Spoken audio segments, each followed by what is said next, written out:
जय श्री राम। परम प्रिय मेरे भाई बहन, ज्येष्ठ मास कृष्ण पक्ष की अपरा एकादशी का पावन व्रत 23 मई 2025 को है और पारण अगले दिन 24 मई को प्रातः 5:30 बजे से लेकर के 8 बजे के मध्य है।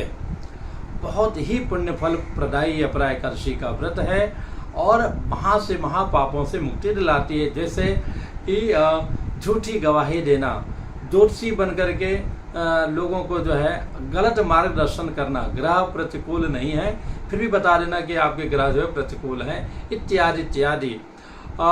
गुरु का अपमान करना, किसी की निंदा करना, चोरी करना, झूठ बोलना, कपट करना, इत्यादि इत्यादि और जितने भी बड़े बड़े महापाप हैं उन सारे पापों से तत्काल मुक्ति मिल जाती है अपरा एकादशी व्रत करने से और बड़े बड़े यज्ञों का पुण्य फल की प्राप्ति होती है। श्रद्धा विश्वास पूर्वक एक दिन पहले से नियम प्रारंभ हो जाता है। सोने के पहले ही मंजन इत्यादि कर लें, उस दिन सही सात्विकता से जिए और एकादशी के दिन प्रातः उठ करके उस दिन जो है मंजन नहीं करना है। हाँ, गर्म पानी से अथवा उंगली से अपना काम कर सकते हैं, दातुन भी एक बार कर सकते हैं और उसके पश्चात में जो है स्नान इत्यादि करके, और अगर बाहर नहीं जा सकते हैं कोई तीर्थ इत्यादि में तो घर में गंगा जल अथवा पवित्र नदी के जल लास्ट में मिलाकर उससे स्नान कर लें। साबुन, शैम्पू, जितने भी कृत्रिम चीज़ें हैं उनसे हमें बचना चाहिए, उनका उपयोग नहीं करना चाहिए, शेविंग नहीं करना चाहिए। जिनके लिए अनिवार्य है ऑफिस इत्यादि के लिए उनको छोड़ करके, और जो देवियां हैं उनको भी लिपस्टिक, नेल पॉलिश या परफ्यूम इत्यादि का प्रयोग मतलब किसी को भी किसी भी रूप में नहीं करना चाहिए।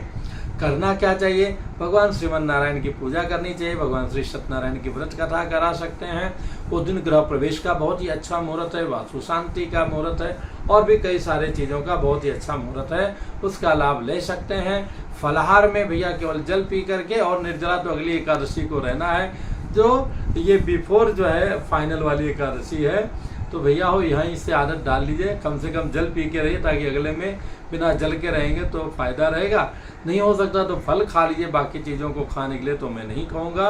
और जो बच्चे हैं, वृद्ध हैं, बीमार हैं, उनके लिए जो है आप साधारण रोटी और जो है सब्जी उनको दे सकते हैं। लहसुन, प्याज, बैगन, मसूर का दाल, चावल, इस सब का तो प्रयोग भूल करके भी किसी भी रूप में हमें नहीं करना चाहिए। हाँ, पूजा कर रहे हैं तो अन्य देवताओं के लिए चावल का वो उपयोग कर सकते हैं, क्योंकि देवताओं का व्रत नहीं, व्रत आपका है।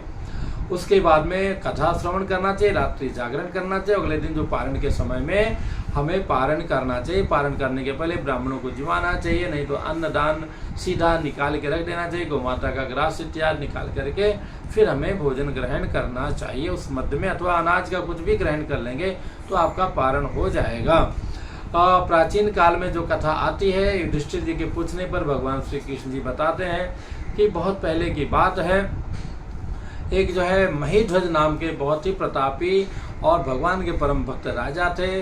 प्रजा को अपने पुत्र की तरह मानते थे और उनका जो छोटा भाई था वज्रध्वज उतना ही जो है उत्पाती था और मनमाना काम करता था।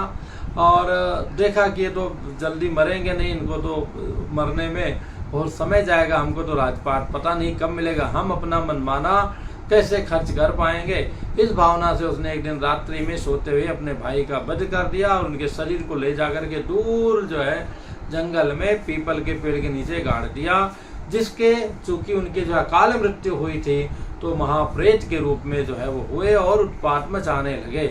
उनका भी दोष नहीं, जैसे हमारी शारीरिक स्थितियां रहती है वैसा व्यक्ति कार्य करता है। तो वो तो भोग शरीर था और बहुत परेशान थे, तड़प रहे थे और इधर ये अपना पूरा राजपाट संभालने लगा। लेकिन ये चूंकि पुण्य करते थे बहुत ज़्यादा, तो उस बहुत ही कम समय भोगने के पश्चात एक दिन उधर से धूम ऋषि जी जा रहे थे और जब उस पीपल के पेड़ के पास पहुँचे तो ये अपने स्वभावानुसार उनको डराने धमकाने लगा। उस प्रकार से लीलाएं तो कहना उचित नहीं, लीलाएं तो हमारे ठाकुर जी की होती है, प्रयत्न करने लगा उनको डरा करके कि उनको कैसे मार डालें। धूम ऋषि अपने जो है तेज से, प्रताप से, ध्यान से जान गए कि ये तो बड़ा ही पुण्यात्मा राजा था जो गलती से जो है प्रेत बन गया। और कहते हैं बालक डरो मत, मेरे सामने प्रकट हो। वो रोने लगता है कि महाराज हमारा उद्धार कैसे होगा। तो बोले इसलिए तो मैं यहाँ पर रुका हूँ, आने वाली जो है अपरा एकादशी का व्रत करो ज्येष्ठ माह के कृष्ण पक्ष के उस व्रत के प्रभाव से तुम इस प्रेत योनि से मुक्त हो जाओगे। उन्होंने वैसा ही किया, प्रेत योनि से मुक्त हो गए और बाद में भगवान के धाम को प्राप्त हो गए। तो मेरे भाई बहन, हम लोगों को भी श्रद्धा विश्वास पूर्वक करना चाहिए। करेंगे तो उसका हमें अवश्य ही लाभ मिलेगा। और किसी कारण से कोई एकादशी व्रत ना भी कर पाता है तो दिन चावल बैगन मसूर का दाल और लहसुन प्याज इत्यादि सब कोई भी चीज़ें ग्रहण नहीं करना चाहिए। कोई मन में दुविधा हो कमेंट्स कीजिएगा। पुनः मिलूंगा एक नई जानकारी के साथ में। जय सिया राम।